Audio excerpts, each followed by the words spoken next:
মসজিদ স্থাপত্যের বৈশ্বিক বিবর্তনের ধারা নিয়ে ধারাবাহিক প্রামাণ্যচিত্র মসজিদের বিশ্ব স্থাপত্য ধারা।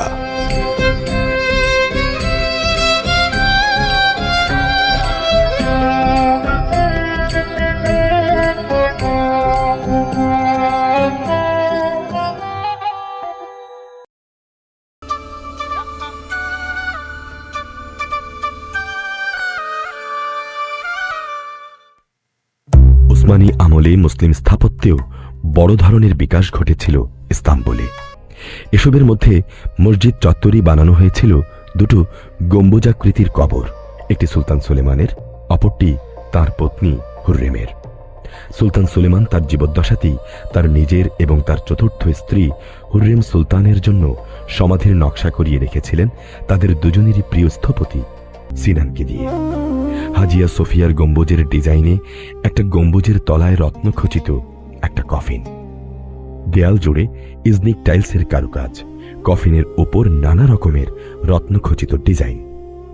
তার নিচে নীরবে শুয়ে আছেন ৪৬ বছর ধরে শাসন করা সমগ্র ইসলামী বিশ্বের শাসক সুলতান সুলেমান।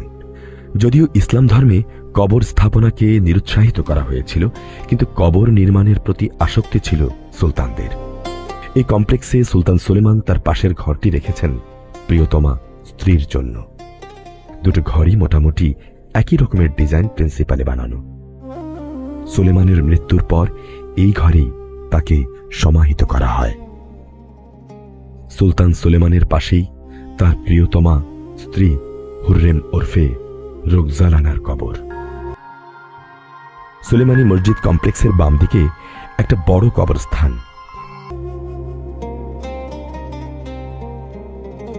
এই কবরস্থানে সুলতানি আমলের বিভিন্ন সময়ের মৃত্যুবরণ করা রাজ পরিবারের মানুষজনের নাম উল্লেখ আছে।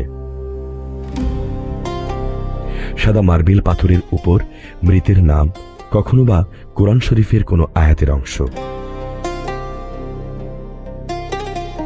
এই তালিকায় রাজপরিবারের বাইরে স্থপতিদের নামও আছে। মুঘল সম্রাট শাহজাহান যে ঐতিহাসিক সমাধিসৌধ তাজমহল বানিয়েছিলেন, যদিও তা মূলত পার্সিয়ান স্থাপত্য রীতির একটা অনুকরণ ছিল, তবু সেখানে ওসমানীদের ভূমিকা ছিল বলেই ধারণা করা হয়। কারণ ডোম অফ রক আর হাজিয়া সোফিয়ার পর ইস্তাম্বুলের মসজিদগুলোতে, বিশেষ করে সুলেমানিয়া বা ব্লু মস্কের গম্বুজগুলো অনুপাতের দিক থেকে এতই সামঞ্জস্যপূর্ণ ছিল যে পরবর্তীকালে তাদের আদর্শকেই নানাভাবে ব্যবহারের চেষ্টা হয়েছিল মুসলিম স্থাপত্যে।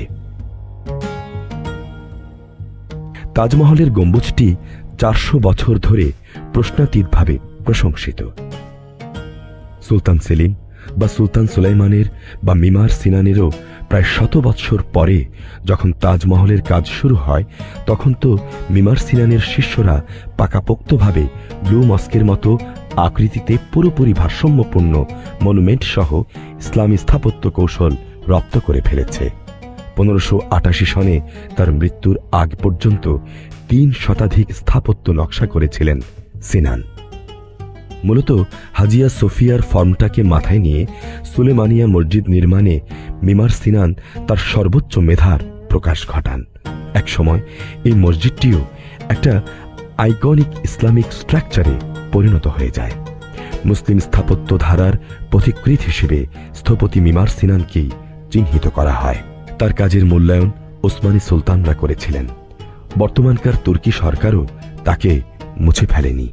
১৯৮২ থেকে ১৯৯৫ সাল পর্যন্ত তুর্কির ১০,০০০ লিরার নোটের উপর সুলেমানি মসজিদকে পেছনে রেখে স্থপতি সিনানের পাগড়িওয়ালা পোর্ট্রেটটি চেপে দিয়েছে। তুর্কির সরকারি বিশ্ববিদ্যালয় হয়েছে সিনানের নামে। ২৫ একর জায়গা নিয়ে সুলতান সুলেমানের সাথে থেকে ১০ বছর ধরে তার জীবনের শ্রেষ্ঠ কাজটি করেছিলেন এই সুলেমানিয়া চত্বরে। উঁচু পাহাড়ের উপর মসজিদ, কবর, স্কুল, হাসপাতাল নিয়েছিল এই আয়োজন। এখানে তার নিজের জন্য একটা জায়গা রেখেছেন সিনান। দীর্ঘদিন বেঁচে ছিলেন মিমার সিনান।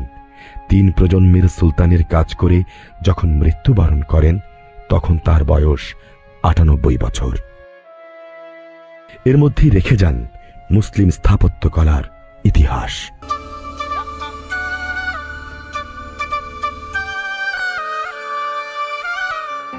কমপ্লেক্সের একদম শেষ প্রান্তে বিশ্ববিদ্যালয় থেকে ঢালু বেয়ে নিচে নামার পর মূল মসজিদ চত্বরের বাইরে থেকে একটি ত্রিমুখী পথ চলে গেছে।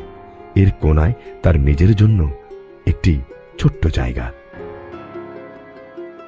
এখানেই সিনানের কবর। সিনানের কবরটি অনেক ছোট। একজন মানুষের মরদেহ শুইয়ে রাখার পর দুপাশ দিয়ে সামান্য হাঁটা চলার জন্য যেটুকু জায়গা প্রয়োজন ঠিক ততটুকুই রাখা আছে তার কবরের জন্য।